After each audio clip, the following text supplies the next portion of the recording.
Yuk kita berdoa dulu. Bapa di surga, terima kasih untuk ibadah pada sore hari ini. Terima kasih untuk boleh saling menguatkan, boleh muji Tuhan, boleh saling mendengar.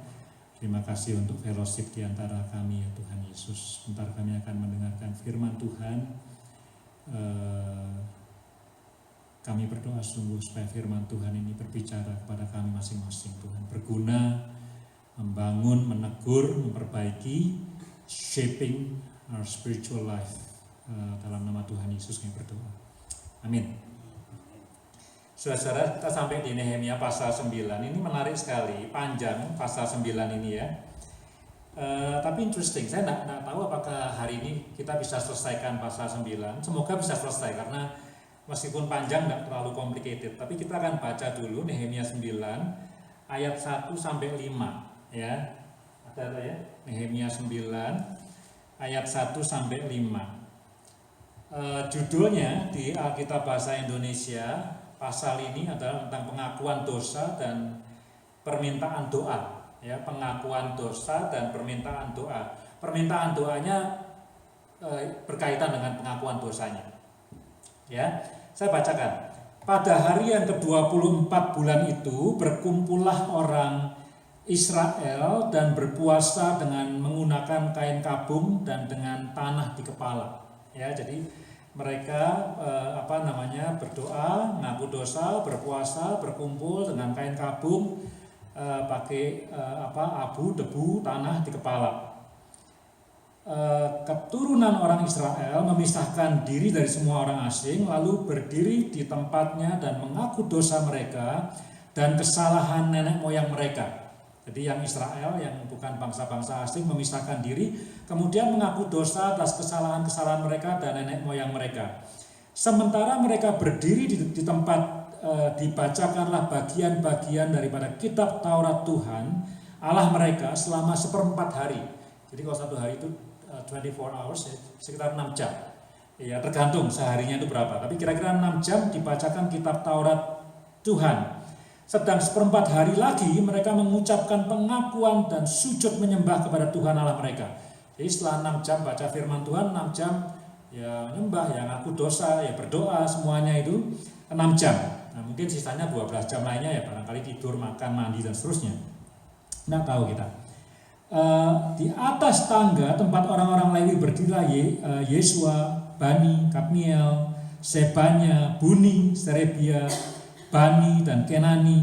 Dengan suara yang nyaring mereka berseru kepada Tuhan Allah mereka, dan berkatalah Yesua, Kadmiel, Bani, Hasabnea, Serebia, Hodia, Sebaknya dan Perahya, orang-orang Lewi itu, bangunlah, pujilah Tuhan Allahmu dari selama-lamanya sampai selama-lamanya, terpujilah namanya yang mulia, yang ditinggikan mengatasi segala puji dan hormat. Ya, saudara. Nah nanti puji-pujiannya itu, puji-pujian yang dinaikkan, yang diserukan oleh orang-orang Lewi itu ada di ayat yang ke-6 dan seterusnya. Ya, yang panjang itu. Ya, jadi ini ayat 1 sampai 5 memberikan introduction dan kemudian orang-orang Lewi bangkit, ayo kita muji, kita nyembah Tuhan berlutut. Nah, kontennya itu ada di ayat ke-6 sampai selesai. Ya. Apa yang kita bisa belajar? Ya, sekali lagi saya akan melihat ada 3 poin saja. Tapi poin yang ketiga akan panjang karena poin yang ketiga itu adalah konten dari puji-pujian yang diminta oleh orang-orang Lewi. Ciin sama Cinunu udah ikut ya minggu lalu ya, udah datang kan ya, tapi yang lainnya datang minggu lalu. Minggu lalu kalau masih ingat, itu selama 7 hari perayaan Pondok Daun, itu firman Tuhan dibacakan. Minggu lalu itu kita khotbahnya soal bagaimana sikap kita kepada firman Tuhan, attitude kita kepada firman Tuhan. Ya, ada beberapa attitude, to respect, ya kalau firman Tuhan dibacakan dan kita berdiri dan seterusnya gitu ya. Dan di situ orang Israel itu ketika membaca firman Tuhan itu dia grieving, yang masih ingat. Mereka berduka, kalimatnya berduka, sampai kemudian oleh Nehemia, oleh Ezra dikatakan stop grieving. Berhentilah berduka. Dan saya jelaskan minggu lalu kenapa orang Israel ketika membaca Taurat Tuhan, waktu itu firman Tuhan itu Taurat Tuhan, ya, belum ada Matius, Markus, Lukas dan seterusnya. Kenapa mereka grieving? Saya mengatakan kemungkinan mereka merasa tidak mampu untuk bisa memenuhi apa yang dituntut oleh firman Tuhan, ya. Jauh banget gitu ya, firman Tuhannya standarnya segini, kita hidupnya cuma sekian. Ya, firman Tuhan itu sempurna, minta kesucian hidup, kemurahan hati, kesabaran, kerendahan hati, kita boro-boro, kita tidak mampu. Sehingga orang Israel merasa grieving sekali, saya tidak mampu, tidak bisa untuk memenuhi standar firman Tuhan. Itu kemungkinan pertama. Kemungkinan yang kedua, ketika baca firman Tuhan, mereka diperlihatkan betapa berdosanya aku ini selama ini. Ternyata aku ini melanggar banyak sekali yang diminta oleh firman Tuhan. Jadi mereka grieving. Oh, ternyata selama ini aku, firman Tuhan, Taurat bilang jangan mencuri. Oh, ternyata aku banyak mencuri.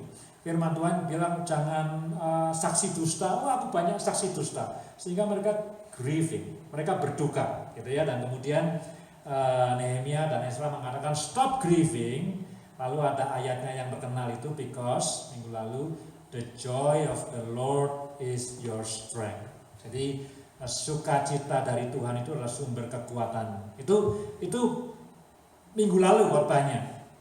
Nah, di sini kita bisa tahu ya, ternyata bahwa ketika mereka itu membaca firman Tuhan, kemudian action berikutnya yang related directly itu mengaku dosa. Jadi firman Tuhan itu somehow membuat mereka sadar betapa mereka itu jauh sekali, baik itu mereka merasa tidak mampu untuk fulfilling the requirement of the Torah, the law gitu ya, untuk memenuhi syarat-syarat dari hukum Taurat, atau juga mereka merasa aku sudah banyak melanggar firman Tuhan sehingga aku perlu mengaku dosa.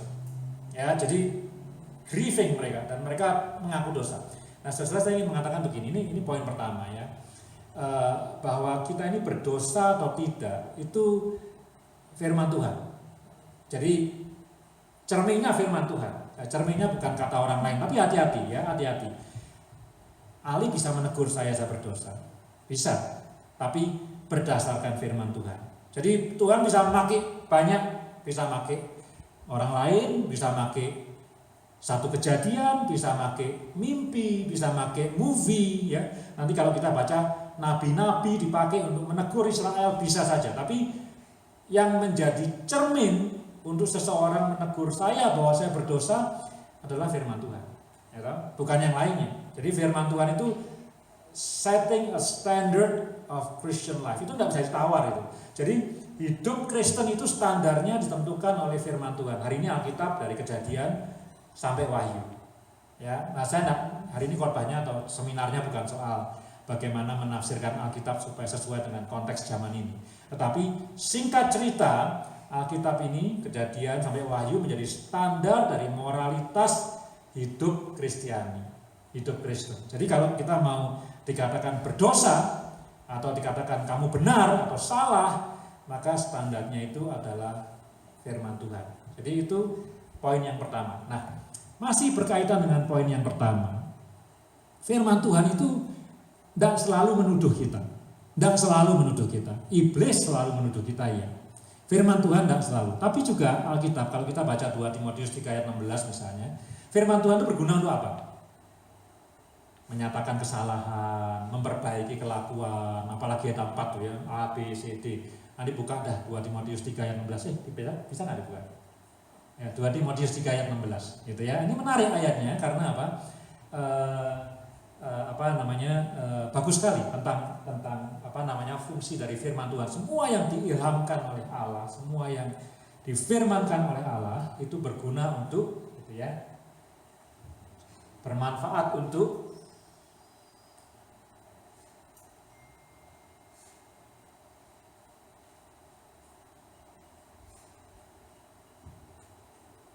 ayat 16.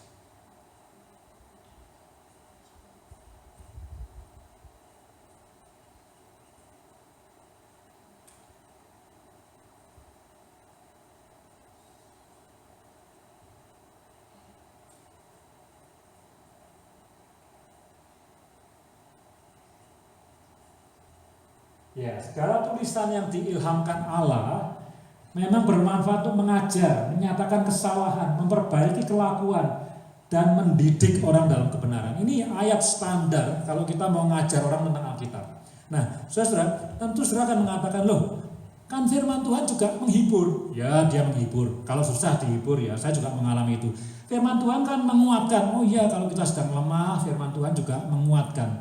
Tapi interesting sekali, karena di 2 Timotius 3 ayat 16 ini, ketika dia menjelaskan mengenai fungsi firman Tuhan, itu seolah-olah firman Tuhan ini punya 4 fungsi yang fungsinya itu upgrading the quality dari hidup kita.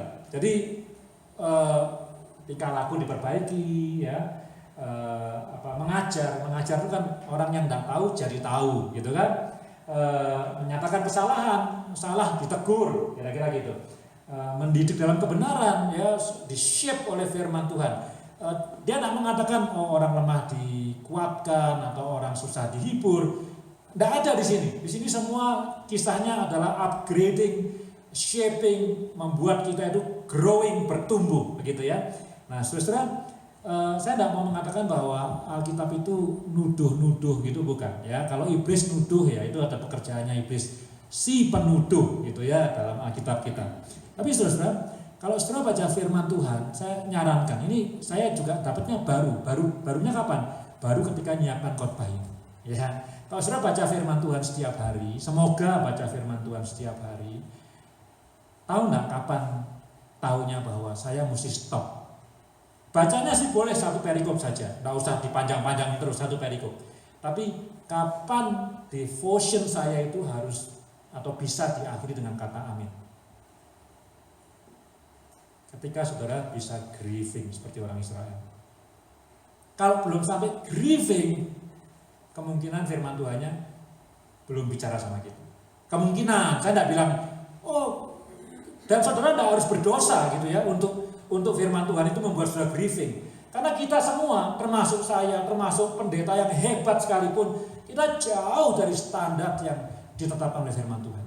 Kita jauh dari sempurna. Harusnya kalau kita baca firman Tuhan, entah itu orang yang hebat sekalipun sepanjang dia itu manusia, kita akan grieving. Jadi kalau kita baca firman Tuhan, bisa saja kita dihibur, bisa saja kita dikuatkan, tapi kemungkinan besar dia akan mengajar, dia akan mendidik, dia akan menyatakan kesalahan, dia akan shaping. Maka itu kalau belum sampai mendapatkan, ini aku diajar apa ya oleh firman Tuhan hari ini? Aku dididik apa ya? Aku mau diimprove apanya ya? Even kalau firman Tuhannya itu menghibur, misalnya jangan khawatir akan apa yang harus kamu makan dan apa yang harus kamu minum, dan kemudian kita amin, langsung seger gitu kan. Wah, aku tidak perlu khawatir soal tadi itu apa? Tiket mobil gitu ya, aku tidak perlu khawatir. Maka pelajarannya bukan aku dikuatkan, tapi ternyata hari ini aku ternyata masih jauh dari firman Tuhan. Firman Tuhan bilang jangan khawatir, aku khawatir terus. Kind of grievingnya seperti itu. Jadi sebelum saudara grieving, ini kalau nggak enak ya pengajaran, tapi I think that's true from Nehemiah. Itu kebenaran. Kita baca firman Tuhan, orang Israel baca firman Tuhan seperempat hari, 6 jam. Ya. Mungkin kalau dia bacanya cuma 5 menit, gitu, jangankan nyantol di kepala. Begitu Alkitabnya tutup juga tidak tahu yang dibaca itu apa. Ya, kadang-kadang ya saya terus terang aja, karena kalau menyiapkan khotbah pasti berjam-jam. Kadang-kadang sudah setengah jam gitu. Tidak usah nyiapkan khotbah. Itu renungannya setiap hari itu loh. Udah tulis terus istirahat, terus buka lagi. Katanya Tuhan itu ngomong apa sih? Nggak ngerti saya. Ya, jadi mungkin untuk sampai grieving itu Israel mesti baca firman Tuhan, dibacain sampai 6 jam, baru kemudian dia bisa grieving. Kalau cuma 5 menit, 10 menit, saya tidak bilang bahwa Ali mesti baca 6 jam. Kalau Ali baca 6 jam firman Tuhan, tidak bisa kerja dia nanti. Ya kan? Tapi kira-kira gitu ya, harusnya kalau kita in relation dengan the word of God, dengan sungguh-sungguh berinteraksi dengan dia, maka mestinya kita akan di-shaping, dididik, diajar. Kalau ada kekurangan, kesalahan akan di-shape oleh firman Tuhan.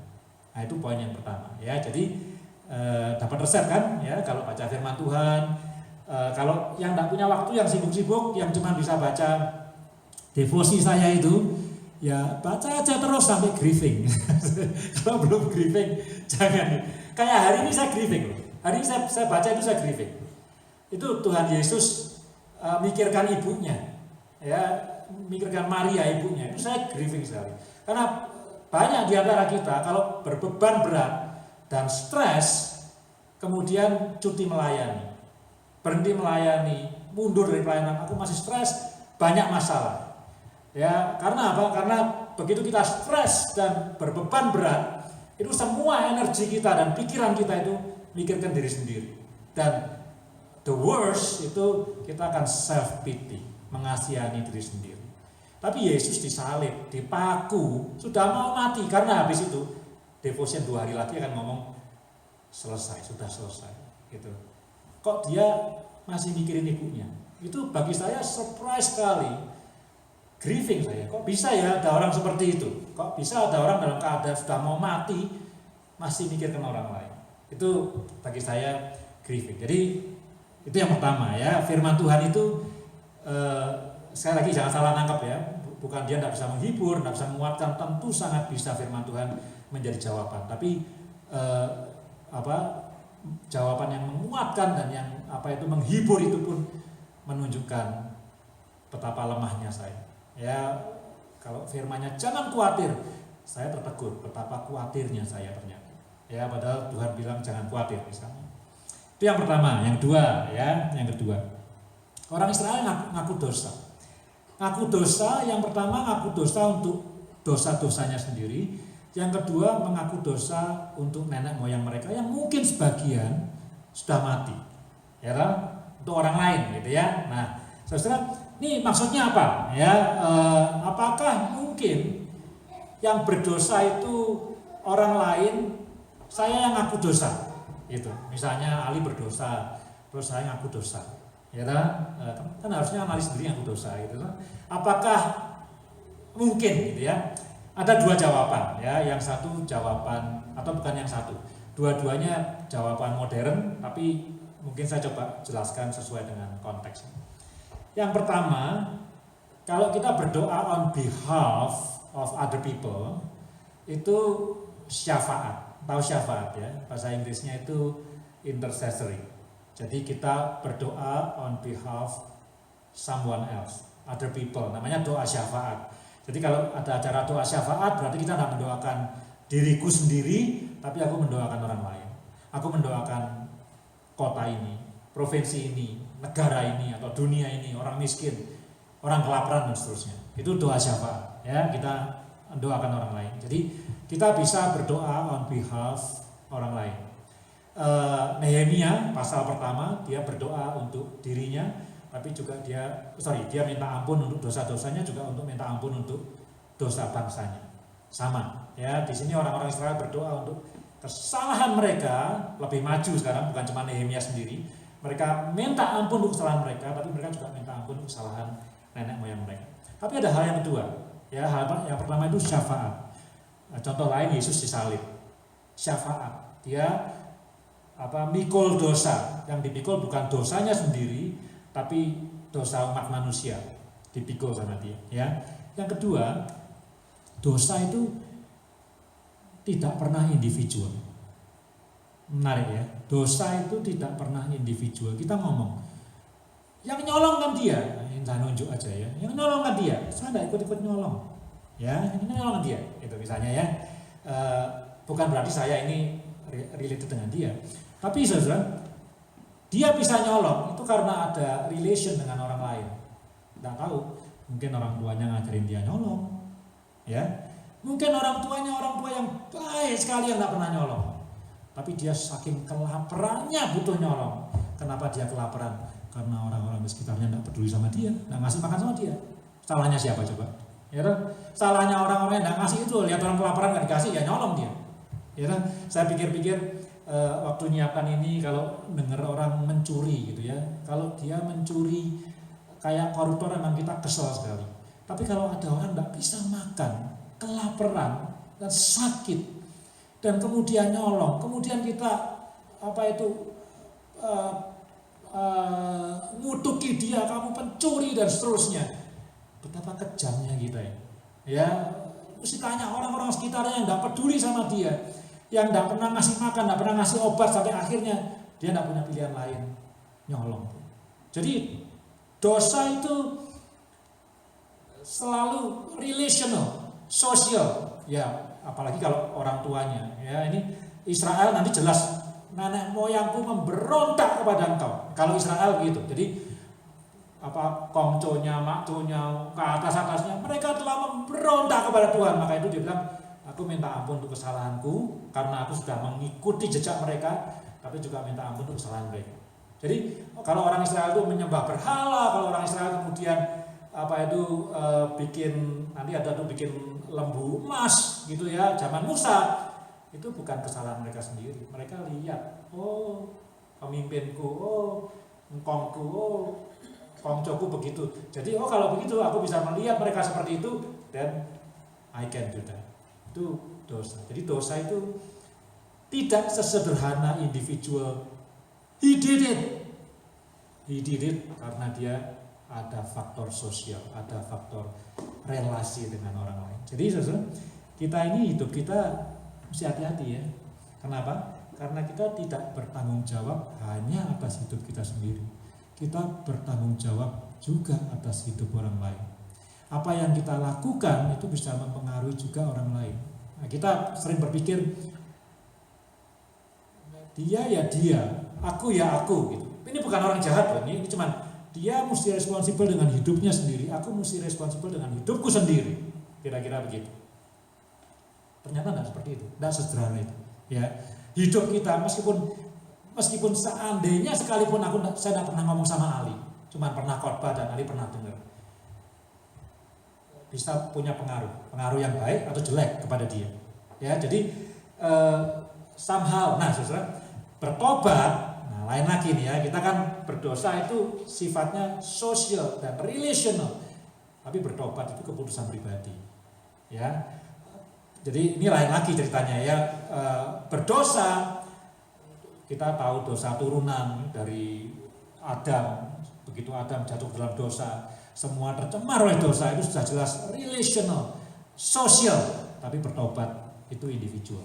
Kita tidak bisa mewakilkan, kamu yang bertobat aja dah, buat aku tidak bisa ya. Bertobat kita mesti bertobat sendiri.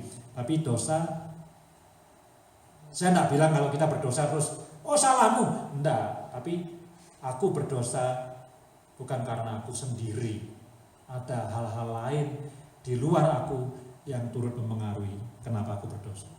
Ya, itu poin kedua.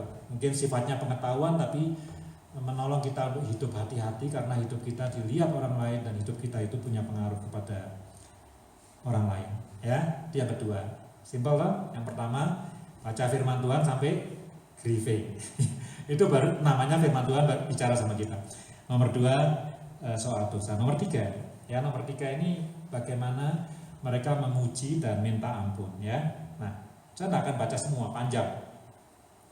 Tapi ayat 6 sampai ayat 15 ya, ayat 6 sampai ayat 15 itu kan memuji Tuhan kan?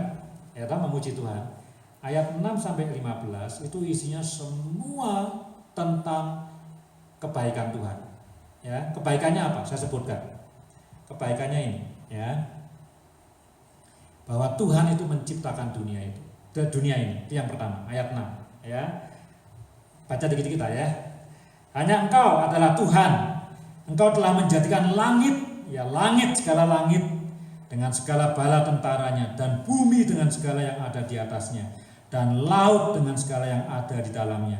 Engkau memberi hidup kepada semuanya itu, dan bala tentara langit sujud menyembah kepadamu. Ya, jadi Tuhan mencipta, itu kebaikan Tuhan yang pertama. Yang kedua saya tidak baca dua ya. Ya kalau perlu baca yang kedua. Yang kedua, Tuhan menetapkan perjanjian dengan Abraham. Ayat 7. Engkaulah Tuhan, ini tadi ayat 6 cuma pencipta ya, ayat 7. Engkaulah Tuhan Allah yang telah memilih Abraham dan membawanya keluar dari Ur Kasdim dan memberikan kepadanya nama Abraham. Engkau dapati bahwa hatinya setia terhadapmu dan engkau mengikat perjanjian covenant ya, Abrahamic covenant dengan dia untuk memberikan tanah orang Kanaan, tanah orang Het, tanah orang Amori, tanah orang Feris, tanah orang Yebus, dan tanah orang Gergasi kepada keturunannya. Dan kau telah menepati janjimu karena engkau benar. Ya, jadi janji kepada Abraham. Pertama mencipta, kedua Abraham. Yang ketiga roda panjang, jangan dibaca. Ya. Yang ketiga peristiwa Eksodus. Jadi setelah kisah Abraham, ke bawahnya itu Eksodus.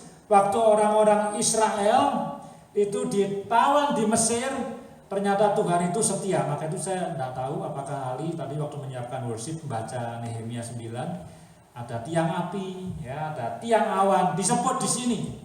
Ya, ada tiang api di malam hari, ada tiang awan di siang hari. Tuhan tidak pernah meninggalkan kita, ya, bukan kita, meninggalkan orang Israel. Dia selalu menyertai.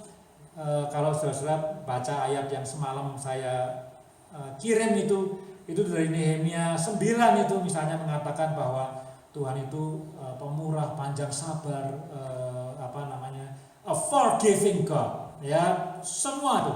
Tuhan itu luar biasa sekali kebaikan-kebaikannya. Janji soal Kanaan semua ditepati. Nah, saudara bisa ini belajar di Bible study, ya. Kitab Nehemia ini berhentinya di Eksodus saja, saudara, sampai masuk tanah perjanjian. Jadi kemungkinan yang mereka baca ya itu saja. Mereka belum punya cerita-cerita yang lain, ya. Alkitab yang mereka punya ya sudah itu aja.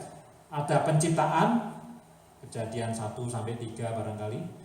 Ada Abraham, Kejadian 12, hidupnya Abraham, mereka punya rekodnya. Kemudian ada Musa, that's all. Mereka tidak punya cerita Rut dan yang lain-lainnya, mereka belum punya cerita itu, ya. Jadi itu yang mereka baca tentang kebaikan Tuhan. Jadi pertama settingnya, mari kita memuji Tuhan, menyembah Tuhan, telling Him semua tentang kebaikan Tuhan. Nah, berikutnya ada dua paragraf. Ada dua paragraf ini menurut LAI, ya. Saya tidak mengatakan LAI itu yang paling benar, tapi ini menarik. LAI memisah dengan baik. Dua paragraf, ya. Yang pertama ayat 16 sampai ayat 25, yang kedua ayat 26 sampai ayat 31. Kedua paragraf ini dimulai dengan kata tetapi. Jadi Tuhan sudah begitu baiknya menciptakan dunia, memilih Abraham, menjanjikan tanah perjanjian, digenapi di zaman Musa meskipun melalui diperbudak oleh Mesir, kemudian dibebaskan, Tuhan tak pernah melupakan gitu ya. Ditulis juga selain tiang api, tiang awan, menyeberang Laut Merah, semua Tuhan yang nolong semuanya gitu ya. Tapi pasal 5, ayat 15 dan ayat 26 dimulai dengan kata tetapi, ya. Dan di dua paragraf ini banyak kata tetapi, banyak tuh ya, ada 5 atau 6 tetapi, namun gitu ya. Nah, kita baca sedikit ayat 15. Tetapi mereka, ayat 15 pasal 9. Iya, Nehemia 9 ayat 16. Tetapi mereka, nenek moyang kami, Tuhan sudah baiknya setengah mati, bertindak angkuh dan bersih tegang leher, dan tidak patuh kepada perintah-perintahmu. Ada Tuhan yang sebaik itu, mereka berontak. Ya, yang sekarang ini ya tinggal ngikutin nenek moyang yang berdosa aja. Ya, sudah ditradisikan gitu, ya ngikut nurun aja terus gitu. Ya, tapi nenek moyang kami bersih tegang leher dan tidak patuh kepada perintah-perintah dan tidak mengingat perbuatan-perbuatan yang ajaib yang telah kau buat di antara mereka. Mereka bersih tegang leher, malah berkeras kepala untuk kembali ke perbudakan di Mesir. Saya bilang banyak tetapi kan? Tetapi lagi, Engkaulah Allah yang sudi mengampuni, yang pengasih dan penyayang, yang panjang sabar. Ini ayat yang saya share kemarin malam. Dan berlimpah kasih setianya. Engkau tidak meninggalkan mereka. Ya, jadi nanti ada lagi. Bahkan ketika mereka membuat anak lembu tuangan, tadi saya cerita anak lembu tuangan, ya, dan seterusnya ayat 19, engkau tidak meninggalkan mereka di padang gurun karena kasih sayang, tiang awan tidak berpindah, dan seterusnya dan seterusnya. Ya, jadi gara-gara mereka berdosa cabut tiang awannya. Enggak tuh. Tetap ada tiang awannya, tetap disertai. Ya, ini luar biasa sekali. Nah, saudara-saudara, kalau kita lihat ya, yang ayat 16 sampai ayat 25, jadi tetapi yang pertama, di sana ada 3 hal yang disediakan oleh Tuhan bagi bangsa Israel. Meskipun mereka berdosa, ada 3 hal yang disediakan. Nomor 1, pengampunan. Ya, tadi sudah kita baca kan? Saya sudah bilang itu ayat yang saya sharingkan kemarin malam. Jadi bersih tegang, leher, keras kepala, tapi terbukti Tuhan itu panjang sabar, compassionate, forgiving. Ya, jadi ada pengampunan. Yang kedua, ada penyertaan. Tidak pernah ditinggalkan. Tiang awan sama tiang api tidak dicabut. Jadi meskipun kita ini berdosa, Tuhan akan membimbing kita terus, menyertai kita terus. Ya, bukan berarti dia approve dosa kita, tapi dia tidak meninggalkan anak-anaknya. Ya, dia bukan kalau kamu nakal, tinggal, tak ikut ke mall, gitu ya, tak ikut jalan-jalan. Tuhan tidak seperti itu. Dia sertai kita. Ya, dan yang ketiga, kebutuhan. Ya, kebutuhannya ada beberapa. Kalau mau dibaca nih ya, ayat 20. Dan engkau memberikan kepada mereka rohmu yang baik untuk mengajar mereka kebutuhan untuk diajar. Juga manamu, mana itu roti yang turun dari surga kayak salju, tidak kau tahan dari mulut mereka. Dan kau memberikan air kepada mereka untuk melepaskan dahaga. Dikasih, tidak di stop tuh. Jadi kita berdosa, tidak di stop makanan. Jadi saudara, jangan salah ya. Jadi dengan kata lain, kalau lihat orang yang hidupnya baik dan makmur dan gemuk, tanda kutip maksudnya sejahtera, belum tentu mereka bebas dari dosa. Ya, karena apa? Karena bangsa Israel yang berdosa, yang bersih tegang, yang memberontak kepada Tuhan, mana tidak di stop. Air dikasih, burung puyuh dikirim untuk mereka, supaya mereka bisa makan. Betapa baiknya Tuhan. Meskipun mereka itu berdosa, tegak tengguh. Jadi jangan punya teologi, oh dia hidupnya enak, baik, pasti dia orang baik, belum tentu.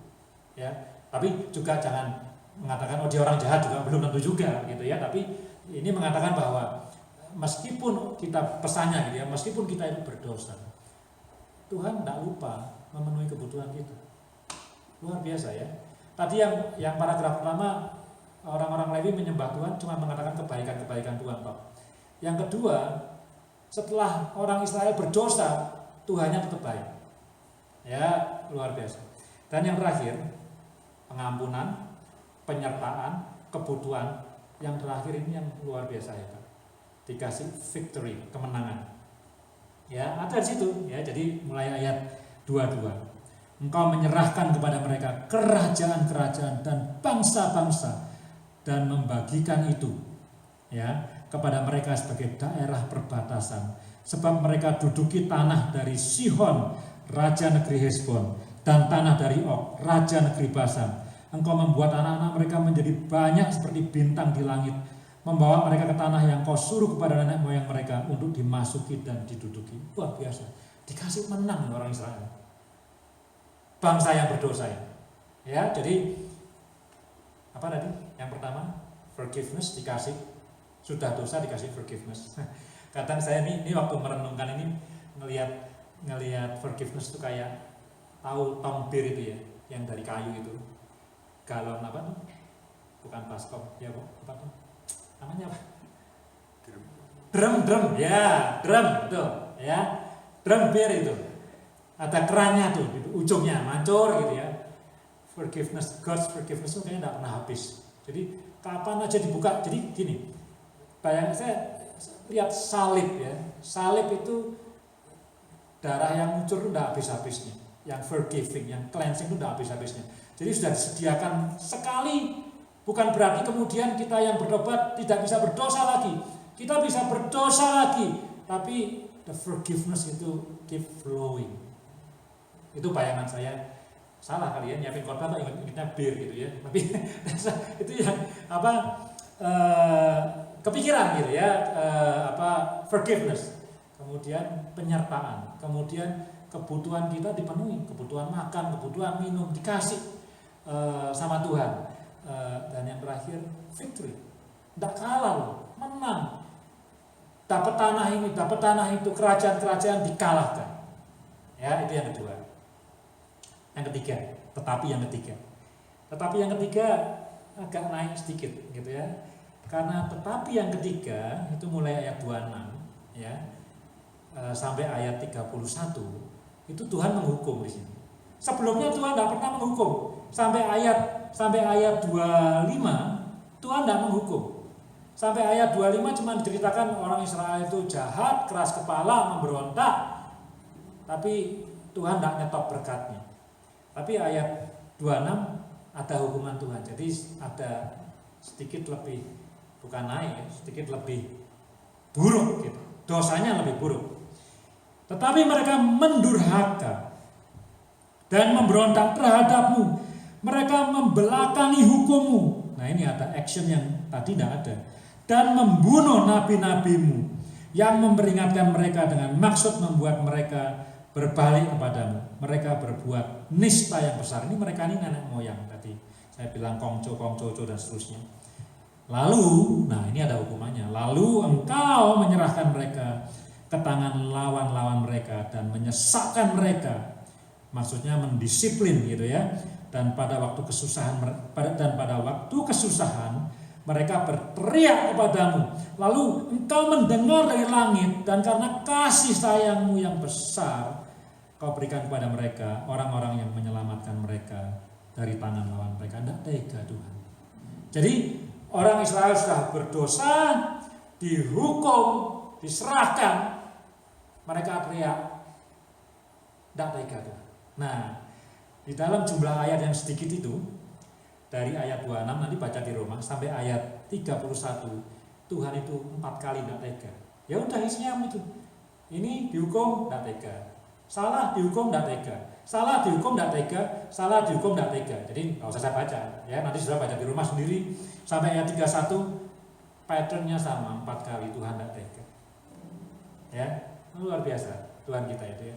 Saya bilang kemarin waktu saya ngirim ayat itu, Tuhan itu panjang sabar, penuh kasih setia, forgiving God. Saya bilang betapa beruntungnya kita ini jadi anak-anak Tuhan.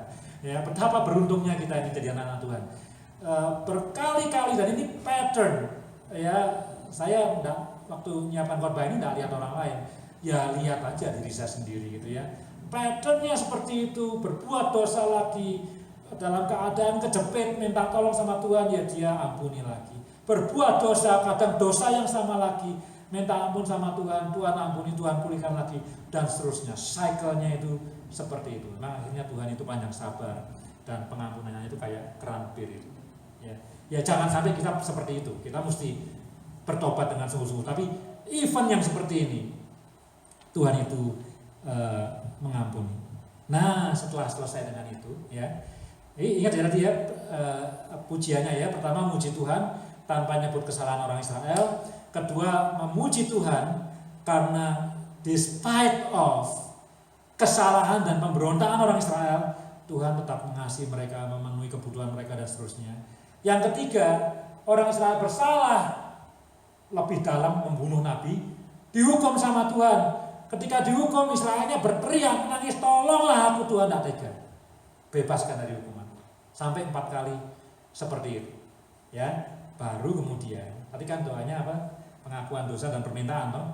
Baru kemudian ayat 32 sampai akhir, baru permintaannya. Permintaannya apa? Tuhan, pulihkanlah kami. Sekarang kami tinggal di Yerusalem loh. Orang Israel masih di bawah kerajaan Persia pada waktu itu loh. Ya, kami tinggal di Yerusalem, ya di kota Tuhan, di kota suci. Tapi kami ini budak. Kami bukan orang merdeka. Pulihkanlah kami. Itu permintaannya. Jadi nggak usah dibaca, tapi requestnya itu ada di ayat ke-32 sampai dengan ayat terakhir di pasal yang 9, ayat 37.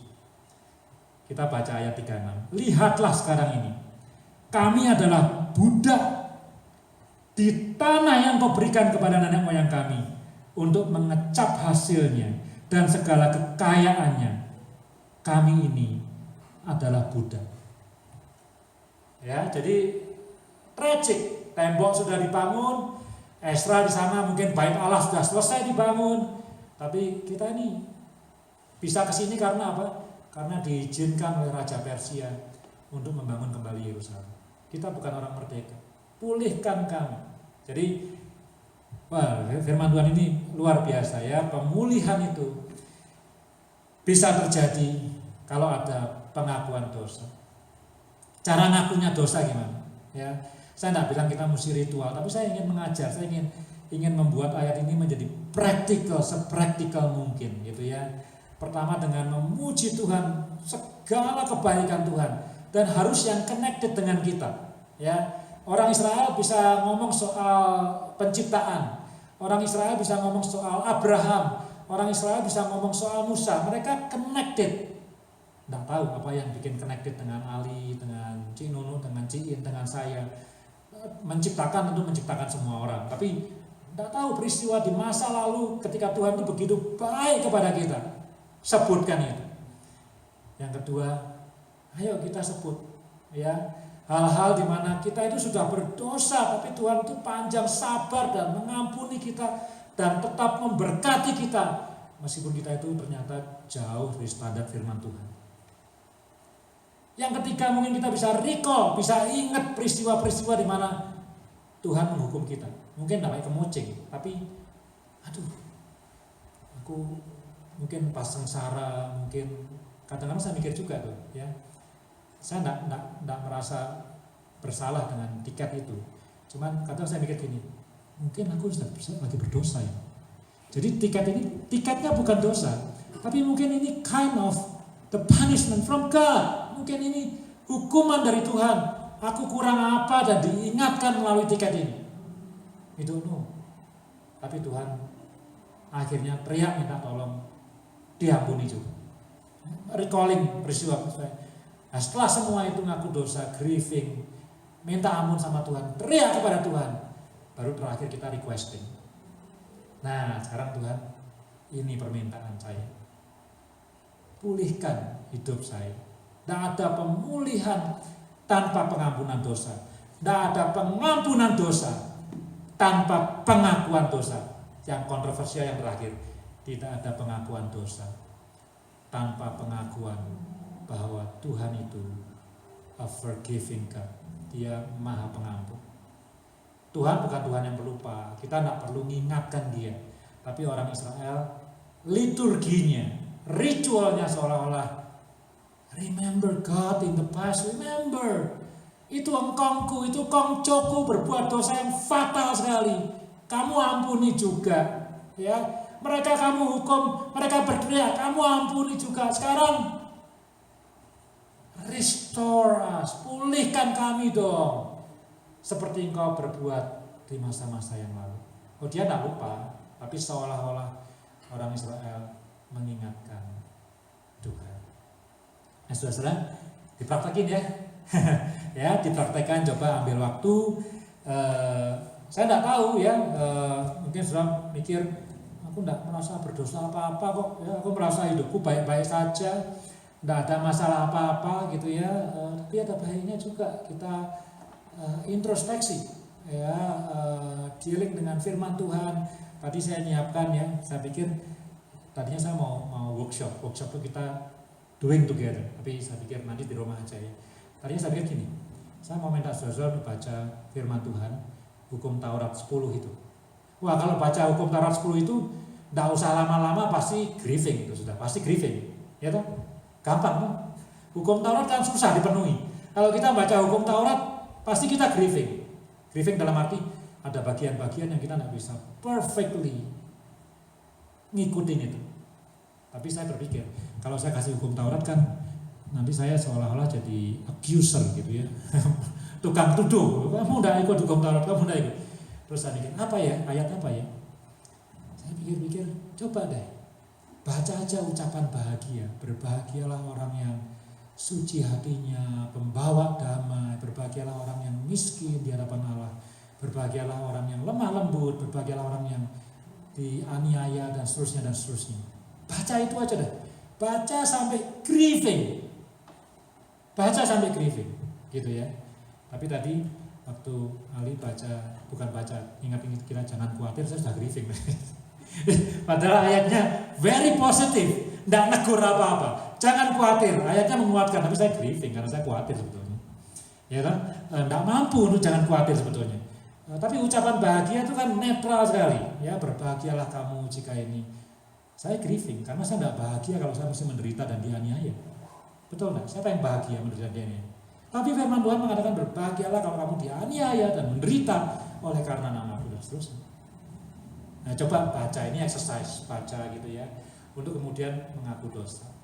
Ya, dalam pengakuan dosa, dalam keyakinan bahwa Tuhan itu adalah Tuhan yang mengampuni, kita mengaku dosa. Di dalam mengaku dosa ada pengampunan, di dalam pengampunan ada pemulihan. Who knows? Ya, firman Tuhan ini bukan mengajak kita untuk nyari-nyari dosa, tapi who knows?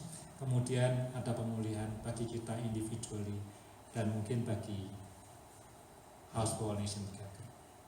Amin. Amin.